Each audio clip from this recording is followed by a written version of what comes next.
खबर रायपुर से, जहां पर आरएसएस की समन्वय समिति की बैठक जारी है। डॉक्टर मोहन भागवत, दत्तात्रेय होसबोले बैठक में उपस्थित हैं। संगठन के 200 पदाधिकारी बैठक में उपस्थित हैं। बीजेपी अध्यक्ष जेपी नड्डा, बीएल संतोष भी हुए हैं शामिल। लगातार 3 दिनों तक चिंतन और मंथन, अखंड भारत जैसे राष्ट्रीय स्तर के मुद्दों पर हो रही है चर्चा। तो फिलहाल आपको जानकारी दे रहे हैं, आरएसएस की समन्वय बैठक, लगातार 3 दिनों तक चिंतन और मंथन। 200 पदाधिकारी बैठक में मौजूद हैं। आरएसएस की समन्वय समिति की बैठक इस वक्त जारी है। मोहन भागवत, दत्तात्रेय होसबोले बैठक में उपस्थित हैं। संगठनों के 200 पदाधिकारी बैठक में उपस्थित हैं। बीजेपी अध्यक्ष जेपी नड्डा, बीएल संतोष भी शामिल है। लगातार 3 दिनों तक चिंतन और मंथन इसमें किया जाएगा। दरअसल आपको बता दें कि संघ से जुड़े मुद्दों पर चर्चा की जाएगी, चिंतन मंथन किया जाएगा, क्योंकि 200 पदाधिकारी इस बैठक में मौजूद हैं। मोहन भागवत पहुंचे हुए हैं।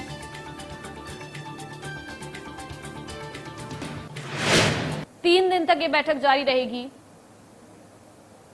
राष्ट्रीय स्वयंसेवक संघ की अखिल भारतीय समन्वय बैठक जो छत्तीसगढ़ की राजधानी रायपुर के श्री मानस जैन भवन में इस समय आयोजित की गई है। इसमें डॉक्टर मोहन भागवत से लेकर दत्तात्रेय होसबोले समेत संघ के सभी अनुसांगिक संगठनों के 36 अनुसांगिक संगठनों के 200 पदाधिकारी इस समन्वय बैठक में शामिल हो रहे हैं।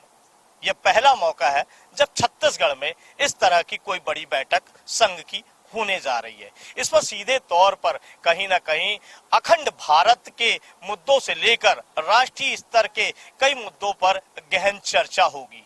साथ ही यहाँ पर जिस तरीके से संघ की जो विभिन्न प्रकल्पों की गतिविधियां होती है वर्ष भर, उस पर चर्चा होगी। एक तरह से कहा जाए चिंतन मंथन का दौर है। और अब यहाँ पर आप देख सकते हैं किस तरीके से राष्ट्रीय स्वयंसेवक संघ की अखिल भारतीय समन्वय बैठक श्री जैनम मानस समिति भवन में आयोजित की गई है। बाकायदा यहाँ पर आपको राष्ट्रीय स्वयंसेवक संघ का एक भव्य गेट यहाँ पर लगाया गया और 3 दिनों तक लगातार यहाँ पर न केवल डॉक्टर मोहन भागवत जो संघ चालक हैं, साथ ही दत्तात्रेय होसबोले समेत सभी लोग, यहाँ स्वागत कक्ष बनाया गया है, सुरक्षा विभाग बनाया गया है। वहीं यहाँ पर ना तो किसी बाहर के व्यक्ति को आने की इजाजत है, ना भीतर से किसी को बाहर जाने की इजाजत है। एक तरह से कहा जाए कि 3 दिनों तक लगातार यहाँ पर संघ के पदाधिकारी पूरी तरीके से भारत की उन समस्याओं पर चर्चा करते नजर आएंगे, हिंदुत्व पर होने वाली समस्याओं पर चर्चा करते नजर आएंगे, हिंदू रक्षा को लेकर चर्चा करते नजर आएंगे। और जिस तरीके से विभिन्न प्रकल्प, चाहे विश्व हिंदू परिषद हो या राष्ट्रीय स्वयंसेवक संघ हो और जितने भी हिंदूवादी संगठन है, उनके सारी चीजों को लेकर बात करते नजर आएंगे। यहाँ पर सुरक्षा के भी व्यापक इंतजाम किए गए हैं। पुलिस की यहाँ पे सुरक्षा व्यवस्था तैनात है, जवान तैनात किए गए हैं। और आज इस बैठक में जो छत्तीसगढ़ में बैठक हो रही है, आज से इसका आगाज हुआ है। लगातार 3 दिनों तक, कई घंटे तक ये बैठक चलेगी। और जिस तरीके से 3 दिनों के बाद संघ की समन्वय समिति की बैठक में कई बड़े निर्णय लिए जा सकते हैं। कैमरामैन अभिषेक सक्सेना के साथ अमित चौरसिया, इंडिया न्यूज, रायपुर।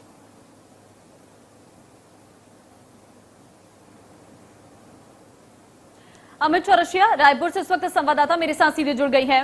अमित, संघ की 3 दिवसीय ये बैठक, क्या मुद्दे रहेंगे, किन पर चर्चाएं अधिक रहेंगी? बिल्कुल, अगर बात करें कहीं ना कहीं छत्तीसगढ़ में पहली बार, छत्तीसगढ़ की राजधानी रायपुर में पहली बार ये संघ की बैठक होने जा रही, जो कि सबसे उच्च श्रेणी की, मतलब सभी जो मुख्य पदाधिकारी हैं संघ के, वह इसमें शामिल हो रहे हैं। समन्वय समिति की बैठक, यानी कि समन्वय जो बैठक हो रही है, इसमें देश के उन मुद्दों पर चर्चा होगी जो राष्ट्रीय स्तर के हैं। तो कहीं ना कहीं संघ अपनी पूरे वर्ष भर की कार्य योजना इस बैठक में बनाएगा।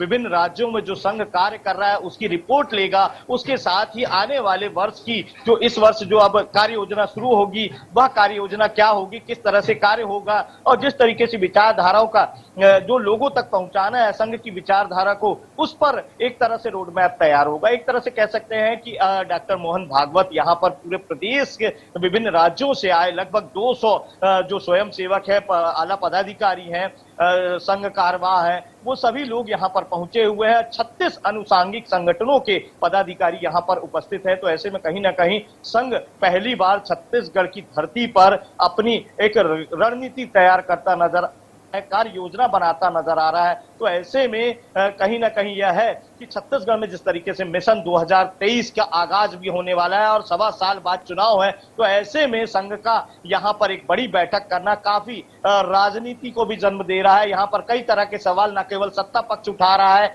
वहीं अब विपक्ष भी इस तरीके से सत्ता पक्ष के सवालों का जवाब देता नजर आ रहा है, क्योंकि संघ के जो पदाधिकारी है वो यहाँ 3 दिनों तक लगातार एक हॉल में बंद रहकर पूरी तरीके से गोपनीय बैठक करते नजर आएंगे। उनकी गोपनीय बैठक को लेकर यहाँ पर सत्ता पक्ष पूरी तरह पर जुबानी हमला कर रहा है। तो ऐसे में एक तरह से संघ की बैठक को लेकर राजनीति भी अब शुरू हो गई है। जी ठीक है अमित, क्योंकि 3 दिन तक चिंतन मंथन किया जाएगा और सबसे बड़ी बात 200 से ज्यादा इसमें संघ से जुड़े लोग पदाधिकारी मौजूद रहने वाले हैं। खुद मोहन भागवत यहाँ पर रहेंगे।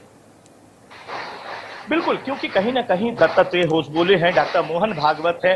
तो जिस तरीके से यहाँ पर संघ के बड़े आला अधिकारी जिनसे संघ चलता है, तो कहीं ना कहीं छत्तीसगढ़ की इस बैठक पूरे देश की नजर है, क्योंकि इससे विश्व हिंदू परिषद की कार्य योजना तैयार होगी वर्ष भर की, वहीं संघ की वह कार्य योजना तैयार होगी। तो एक तरह से कह सकते हैं हिंदूवाद की बात होगी, अखंड भारत की बात होगी, साथ ही जिस तरीके से धर्मांतरण को किस तरह विभिन्न राज्यों में रोका जाए उस पर चर्चा होगी। तो एक गहन चिंतन मंथन यहाँ पर देखने मिल सकता है और पूरे अनुसार जो 36 अनुसांगिक संगठन है संघ के, उनके माध्यम से यहाँ पर विभिन्न प्रकल्पों के जो पदाधिकारी यहाँ पर उपस्थित हैं, तो उनके माध्यम से अब उनके राज्यों में इस विचारधारा को पहुंचाया जाएगा, उस कार्य योजना को पहुंचाया जाएगा कि आने वाले वर्ष में किस तरह संघ को कार्य करना है। क्योंकि जिस तरीके से अखंड भारत की बात अब संघ करता नजर आ रहा है, भाजपा के प्रधानमंत्री करते नजर आ रहे हैं, देश के प्रधानमंत्री करते नजर आए, तो कहीं ना कहीं यह है कि आने वाले समय में यहाँ पर अब अखंड भारत। ठीक है अमित, धन्यवाद तमाम जानकारी देने के लिए। तो फिलहाल ये संघ की बड़ी बैठक रहने वाली है जो 12 सितंबर तक चलेगी। फिलहाल